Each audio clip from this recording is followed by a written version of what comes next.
Hello, everyone listening. My name is Jake Glaser. I'm with the Elizabeth Glaser Pediatric AIDS Foundation. And today we have the privilege and opportunity to speak to an incredible philanthropist, advocate, and humanitarian, Tom Hewitt, the founder of Surfers Not Street Children, which is a truly inspiring and amazing organization that's attracted me for years and years and years, dedicated to helping the lives of street children and at-risk youth in Durban, South Africa, as well as Mozambique. And growing and growing. So good morning, good evening, Tom. It's great to have you, and thanks for joining us. Oh, thanks for having me. Yeah, great to be here. So Tom, I think for myself, I became aware of your organization. I mean, it's got to be well over 5 years ago, maybe even 8 or so. And I think I want to make sure I have my timeline right. But it's inspired me since the moment I saw it. I thought it was such a creative application of not only a lifestyle, but a way to reach youth in an impactful way. And for the Elizabeth Glaser Pediatric AIDS Foundation, we are focused on pediatrics. We make sure that our goal is to end pediatric HIV and AIDS in the world. And part of that comes with a high level of being able to dare to dream and innovate and find new ways to reach that generation. And I'm so inspired by what you've created. I wanted to ask you, can you share where the inspiration for Surfers Not Street Children began and kind of where that started with you in your life? Yeah, I grew up in the UK and went to South Africa initially in 1990. I was 18 years old as just a tiny cog in a team of volunteers around the anti-apartheid movement.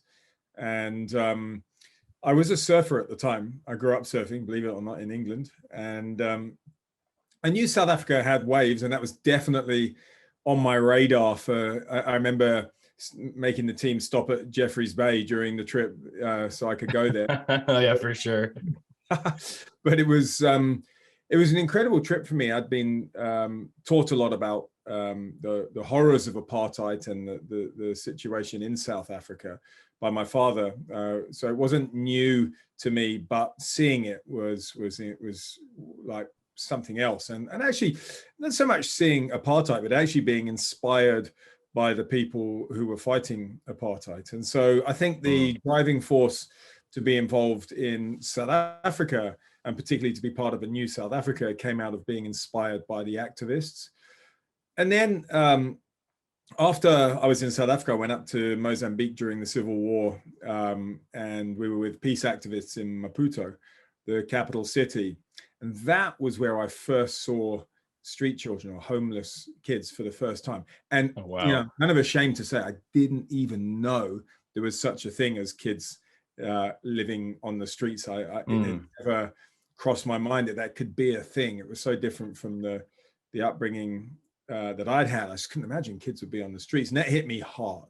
And that was in Mozambique. So when I went back into South Africa to carry on volunteering, I kept on asking people within the ANC and the broader activist community, hey, what's happening with the street kids? Because I noticed there were street kids in South Africa then, and people were compassionate. It wasn't that they didn't care, but if you can imagine 1990 in South Africa, Mandela had just come out of jail, and the macro transformation of South Africa as a nation out of apartheid and into the new South Africa it was a macro concern, and there were so many smaller but really kind of big in their own right aspects of that. Sure. And I was kind of pinpointing one. They were like, yeah, I don't know what's happening, but okay. So I kind of asked people if if there was anything around working with street kids, and I got pointed in the direction of a little small entity working with street kids in the Eastern Cape. Wow. I mean, I think for so much of us, I mean, being exposed to the world, really finding kind of where our passion as humans, I mean, I think we all want to lead from the heart whenever we possibly can. And that's the most fulfilling experience that we can provide to others and give to ourselves. I mean, that's absolutely incredible. And for you, I surf as well. I know my love for surfing is team sports where like you have to try out and be of a certain skill level to participate. And what I loved about action sports and alternative sport culture was just, if you participate, you're a part of the community, and it's kind of you against you. And that's what gave me an open door, with your experience with surfing and finding that touch point of, this is kind of a platform that I want to use to speak to youth. Was that like an obvious connection, or did you explore it? Well, it was weird. When I first started working with street children, I surfed in my spare time, and I worked with street kids during the day. And I had just, joined an organization just as a volunteer that was facing closure. And so I kind of went in and saw this, incredible African woman, mama, who was doing just incredible work with the kids with no support. Like, the thing was about to close down. And it was quite a incredible experience to see something so positive. And so I just tried to rally some support for them at the beginning. And I thought, man, we can't let this, close down. Maybe I can get some supporters in Europe to just keep this thing afloat, and they can do what they do. And I carried on volunteering there. So I was, in my spare time, I'd just go off and surf. I mean, I was in a place called East London, ironically, the Eastern Cape of South Africa. And it's one of the few places in the world, actually, that there's just so much surf and almost not enough surfers. It's incredible still today. Oh, wow. It's unbelievable. All right. Well, everyone has to keep that quiet. Yeah, well, there's sharks as well, so that's why. Keeps them away. But I was in that area to start with, and it was just, I had these two passions, working with the kids, which became a passion after I was exposed to the realities of the street child phenomena in South Africa, which is very similar to many places in the world. And it was actually when I moved up to Durban in 1998, because we had done a pretty good job of reducing the number of street kids in the East London city. And I'd heard that Durban was like the epicenter for street kids coming from all over the country because of the climate. So you could live, even throughout the winter, you could be on the streets. And it's pretty temperate. It's a subtropical environment, whereas other parts of Africa in winter can be really hard to live on the streets. And so people in desperate situations would come up to Durban, and kids would come up. And so I'd always wanted to sort of drift that way myself and just be involved with street kids there. And I did that. And I set up an organization in 1998 called, we called it then the Durban Street Team. And this would go on to become Surfers Not Street Children, of course. And when I was there, I was still just surfing in my spare time and working with street kids during the day. And I was part of a team, and or put a team together, and it was really starting to pick up. And there was a day that I was surfing at a spot called the New Pier. In fact, I was on what's called the wedge side of the New Pier, so the south side of the New Pier, surfing in the bowl there. And one of the kids came along the pier and was like, "Hey Tom, I want to surf." And actually, I knew the kid, and I knew he could swim, actually, because we had some swimming programs alongside all sorts of other programs, but we hadn't done surfing. And bear in mind, this is 1998. This is before anything with like surf therapy or surfing and development. It wasn't even a thought in people's minds. It's never been done. And the kid, so I said, "Sure, jump off the pier," because the piers are really low. It's not like Huntington Beach or something. They're super low. You can talk to people, while you're surfing. And I knew he could swim, and the waves were like 2 foot, and it's super glassy. So he jumped in, and I put the leg rope around him, and I pushed him into the wave. He didn't stand up, of course. It was his first time, but I heard him. Couldn't see him because I'm behind the wave, but I could hear him hooting all the way to the beach. And then he picked up his board, he ran back up the pier, jumped off the end of the pier, and wanted to go again and again and again. And it was like a light bulb moment for me. And I thought, man, this thing that's given me so much stoke, my whole life since childhood. And I hadn't really considered it as something the kids would want to do, because I was also trying not to push, what I love onto the kids. I wanted them to, I was just trying to be culturally careful as well. But they wanted to surf. And so I was like, well, we can just add a little something to do with surfing as part of all the other programs. Man, once we did that, this thing blew up. All the kids wanted to surf. I love it. It became this big sort of like to coin a phrase out of the ocean, a groundswell within our organization. And so actually after a little while, it kind of became the identity of our organization as well. Wow. I mean, that very seldom, I think, do we ever have that true light bulb moment, and exposing ourselves to that, and even being open to like be aware of it when it happens, is so powerful. But I know for myself, I mean, even like when I teach people how to surf today, whether it's friends, cousins, it doesn't matter. I mean, like you said, that feeling of just, the momentum on the wave, the experience, whether you stand or not, of catching that first wave, and that hooting and hollering and that pure joy where it's like nothing else exists in the world and you're just in that moment. I love how much surfing has been able to provide me those tools of a safe place, a brave place, an opportunity to truly be myself, and connect in a way, as you said, through the stoke. And I think that's like not only such a powerful emotion to experience, but it's a learning moment. It's like it's like the window just cracks open barely, and all of a sudden you see like, okay, this is an educational opportunity. This is a chance to level up in life and to be a part of something bigger. But knowing that, like, you became exposed to not only your volunteerism and your drive to support this community in the 90s. I mean, that was also a time where HIV and AIDS was highly stigmatized, which it still is, and very few advancements in medication and programs were built around that. Do you remember, it's coming into that environment and what the narrative of HIV and AIDS was like then compared to what you might experience now through the community you work with and the programs you have?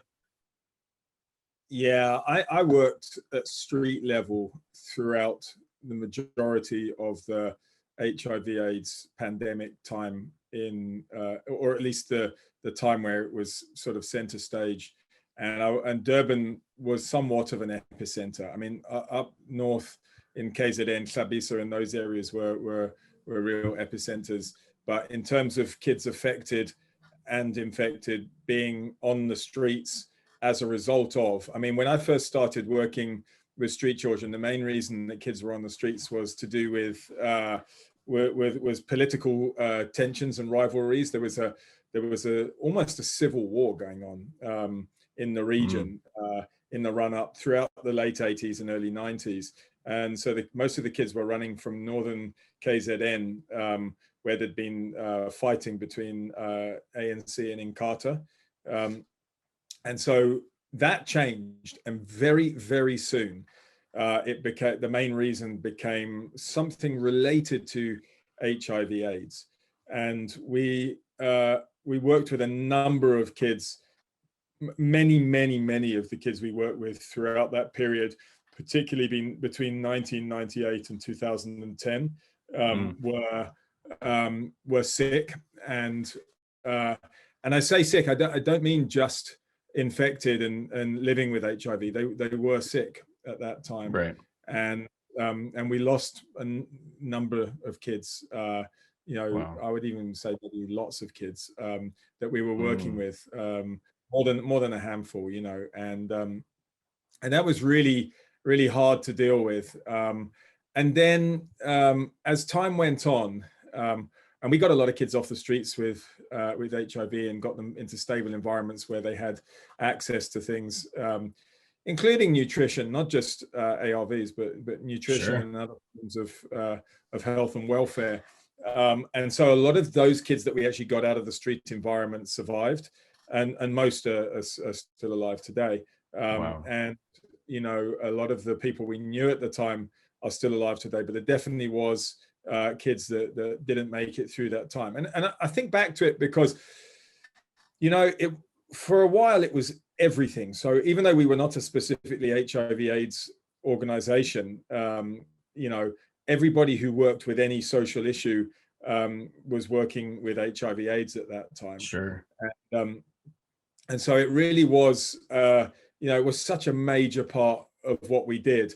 And then sort of after, I don't know, man, when it was exactly, but sort of after 2010, things really started to change. And because at the beginning it was like, I mean, same as in other places in the world, but it was kind of a death sentence. That's how it was perceived, and because at that time, like you said, whether it was, I mean, ARVs were becoming developed. That was a time when education was still kind of lacking in its dissemination and its ability to reach the community through the stigma that existed for a multitude of different reasons. But yeah, I mean, I remember, so when I was born HIV positive, and I was told that I'd be dead by 10, which would have been 1994. Because we just didn't know then. And I think that's what we all fear the most, is the unknown. But just to witness not only someone as yourself, but the organization, everyone that you've worked with that's been a part of the team through this whole experience for you, to watch it go from kind of such a experience shrouded in death and darkness and the stigma, and watch it evolve, as you're saying, up into and through that 2010 experience. That must have been an incredible swing to witness. Yeah, and also it was a slow swing. So while it was happening, we didn't really know it was happening. Right. It's really with hindsight. I mean, obviously you get to a certain stage and you're like, wow, this is really, things have really changed. And looking back on it, it was a really difficult time, and there was a lot of fear. I think, and people were very stressed. I think now that, that people can stay alive with HIV and live full lives, there's less fear. And so there's less stress and fear feeding into the situation. So it's really changed the way, it's changed the scenario on the streets. It's also, I mean, there are still, kids still get sick with diseases that would have fed into their HIV status, such as TB. So the process of working with HIV has really helped us learn about other diseases actually as well, because obviously it was really the other diseases, the weakening of the immune system with HIV, and I don't want to sort of get into your territory there in terms of the science of it, but it was the other diseases that we had to learn about, because Yes. the immune system was being weakened, and it was other diseases that were Yeah, well, you're spot on, and this topic that you just brought up, it's collaboration, and it's interdisciplinary work, and it's really the seed at the heart of collaboration, in my opinion, where when you look at even all the medication that we have today. When my mom started the Elizabeth Glaser Pediatric AIDS Foundation, research was everything. We didn't have ARVs. We had no information about this. And she rallied scientists, politicians, philanthropists, massive fundraising efforts to bring together a pool of money to be able to fund interdisciplinary medical research. And it not only was it depletion of the immune system, creates opportunistic infection for these other issues to really impact you and potentially take your life. But HIV is the human immunodeficiency virus. This is steeped in the immune system, so it relates to all of those other health issues as well. And it was the combination of the communication and kind of reaching across the aisle to other disciplines of medicine, and being open in that communication, and even being open to admitting, like, we don't have the answers and let's go find them, that created everything that we have today. But when we've talked in the past, you've shared with me just this: find that stoke, find that purity of what really interests you in life and gets you excited and gets you amped in that experience, and amplifying that for that individual, because that opens that door to that path of well-being and better health and better relationships and community. So, stoke is something that comes, we all maybe have heard the term stoke the fire, but in the surfing world, can you talk to us, just for those listening that might not subscribe to that, kind of your ethos of stoke within Surfers Not Street Children, and how that special sauce works? Yeah, I mean, it's a funny one because, I used to do a lot of be at conferences and all sorts of things, and we talk about methodology, and it could, sometimes these things get, there's so much highbrow speak, and I found myself more and more having to explain, the key ingredient to our work is stoke. Everyone's like, what? This is a serious conference, you know, or this Yeah, is, right. and actually I got over that pretty fast, and in terms of like that being an issue, because actually it is. And Stoke for surfers is, I guess, the euphoria, the excitement, the thrill, the love, everything that surfing speaks to in the soul. And I think you touched on it earlier, and I think we've tried to analyze what it is about surfing that is so that gives that stoke. And I think it is the idea of being in the moment. The minute you take off on the wave, you're so in the moment, you're forced to be in the moment. And there's that, and you're riding with the wave, you know, maybe it's to do with that sort of dance or whatever it is, but it's the being in the moment, I think, because it's not the other stuff around it, like sitting out the back or being in nature. That's super cool, but that's not exactly the same, because sometimes I'm like getting stressed because there's no waves, and it's not enough for me just to be sitting out the back. I actually want to ride the wave. That's what I'm there to do. And if I don't get there, I'm super bummed. So there's something in that, you know, being able to forget everything and be in the moment that is just so phenomenal. And we always say surfing isn't our model. Surfing just fits the model really well. The model is fusing a high intensity engagement program, a sport or pastime such as surfing, with mentorship and with care. That's the model. But, you know, imagine, you know, going out into the streets and saying to a group of kids, or we don't just work with homeless street children, we work with kids in vulnerable and oppressive situations where they're at risk of street life. But imagine going and saying, hey, you know, we can help you out, and, you know, maybe transform your life. It's like, what are you talking about? But if you that's a lofty ask. Yeah, it's hard to it's really, I mean, yeah, I get it. You're sitting there going, how can I even achieve that? Yeah. And well, and also they're not even like life is so day to day. That's just such a out there concept that you could transform or be part of helping them transform their lives. And so what we realized is that if you say, hey, do you want to go surfing? Surfing's fun from the get-go. Well, I'll try that. It looks cool. You know, it looks fun. And so you get them right away. And if they get stoked, well, they want to come back. And if they get really stoked, they want to come back and they want to get better and they want to improve their surfing because they want more and more.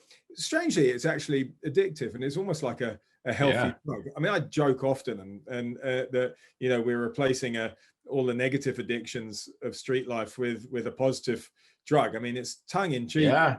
There's some truth to it, you know. Yeah.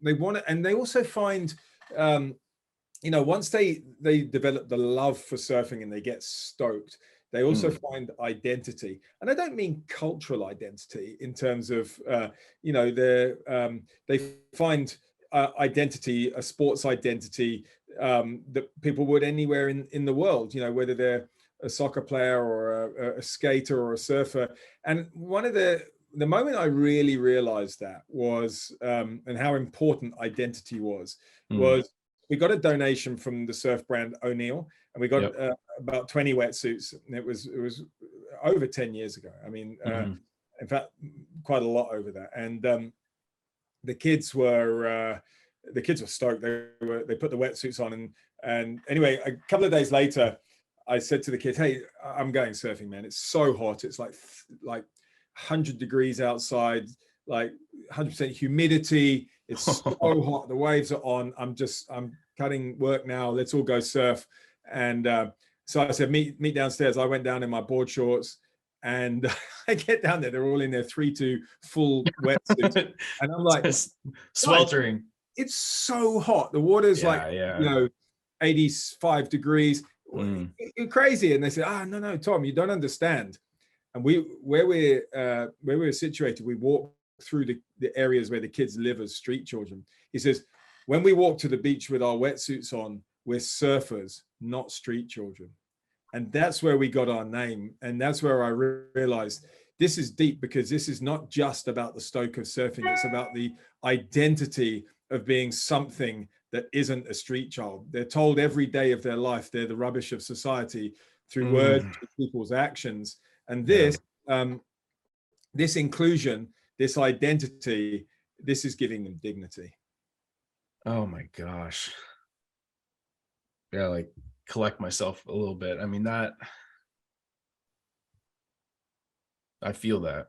I don't think there's much to say beyond what you shared. I think it's identity is everything. And when you're told you're one way your entire life, one, I know in my experience, I was told that I wouldn't live, felt like I wasn't worth life, or I couldn't have a family, or I couldn't have a relationship, that I would be judged, that I would be seen as different or not accepted for that. So on some level, I can resonate with that. I mean, I think we all can resonate with that identity experience. One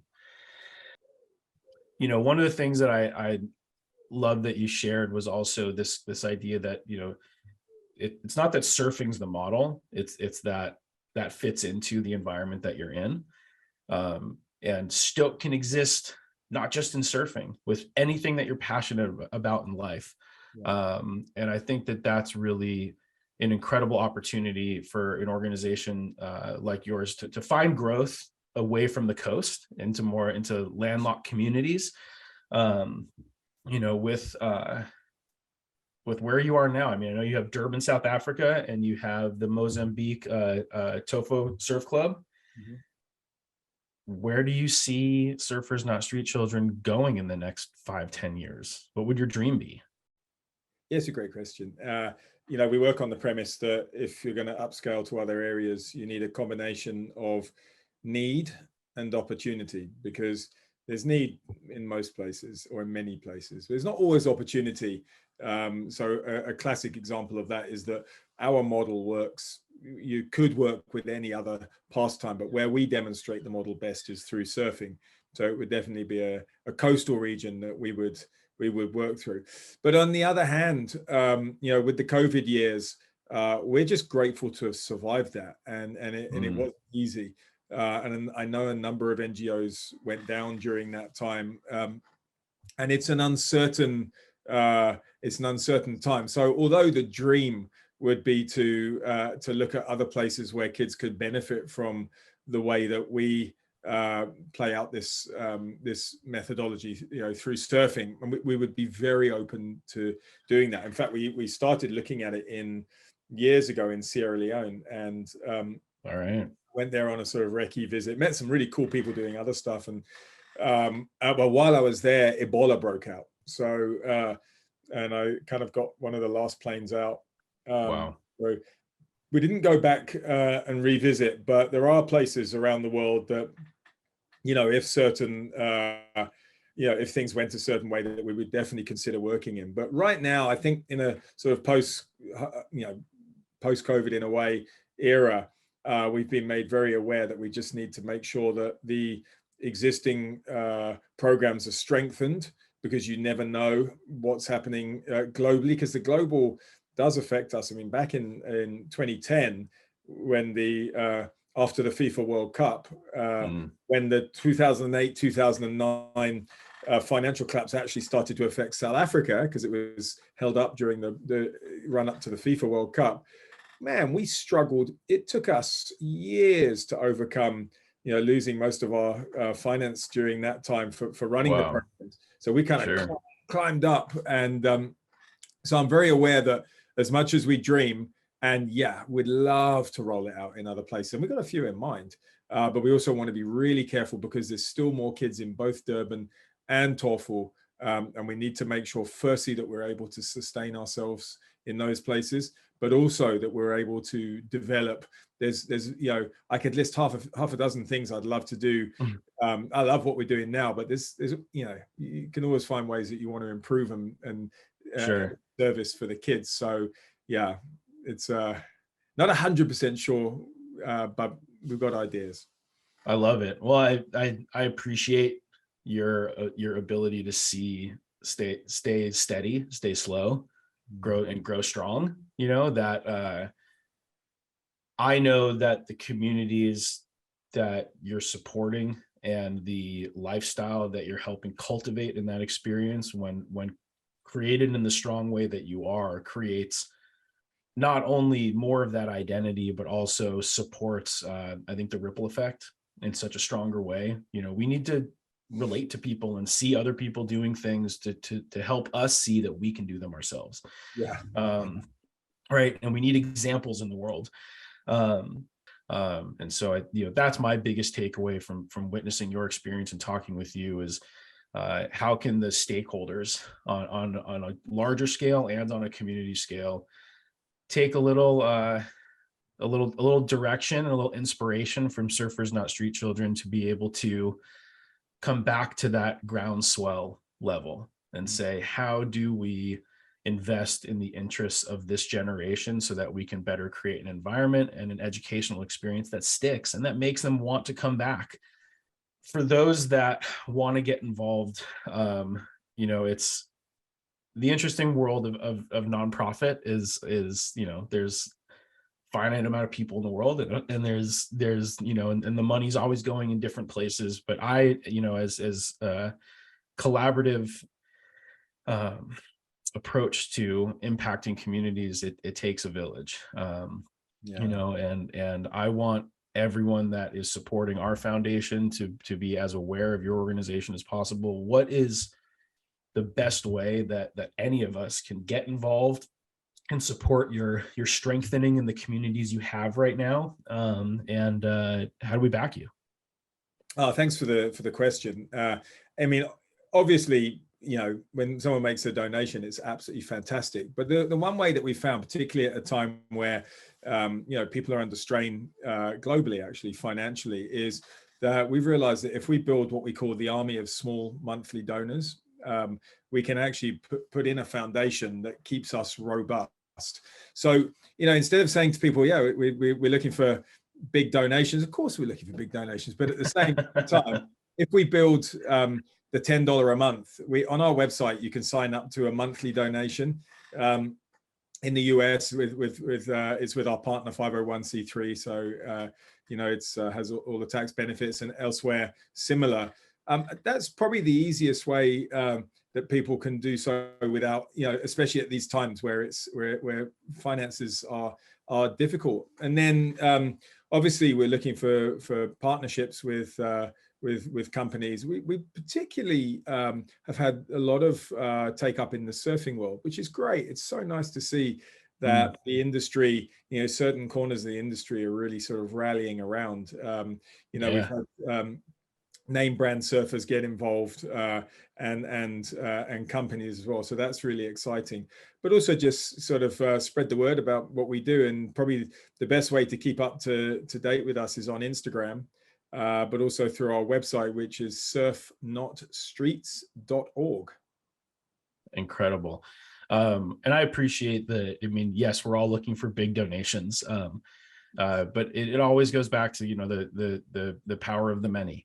And if we can all contribute small amounts, I even bring it back to surfing. What makes that incredible wave possible on the shore of whatever beach you're surfing on? And it's an accumulation. Of ripples and these combination of energies that accumulate over mass distances to create that one beautiful, perfect experience. That's it. Thank you from the bottom of my heart for not only exposing us to a beautiful platform and the power of stoke in one's life and the opportunity that creates, but for furthering the mission of all of us, which is to create a better world. And so I hope to get in the water with you very soon. Well, I was going to say, actually, we definitely want to hold you to that. So on your next, one of the times you're in Africa, come and see us. We'll go surf together. I will definitely be coming through Durban. I'd love to go to Mozambique. As you said, I know COVID kind of threw a wrench in a lot of travel through the last couple of years, but I'm on my way. And it's been I have this FOMO when I see all of your Instagram posts and how much stoke is just radiating from everyone that comes and visits. So it's definitely in the very near future. So as Tom said, visit their website, and that is surfnotstreets.org. That's it. Yeah. Yep. And on Instagram, the handle is Surfers Not Street Children. Surfers Not Street Children, at Surfers Not Street Children. And Tom, I hope this is first of many conversations we get to have. We would love to hear stories in the future and help promote them of the individuals and incredible community that you work with. So I hope I can extend an open invitation to come back and maybe bring some of your incredible young minds with you to talk story with us. Oh, that'd be great. And thanks so much for having me. It's been really great. Amazing, Tom. Thank you. Well, Jake Glaser, Tom Hewitt, Elizabeth Glaser Pediatric AIDS Foundation, and Surfers Not Street Children. Thank you all for listening. And till next time, take it easy.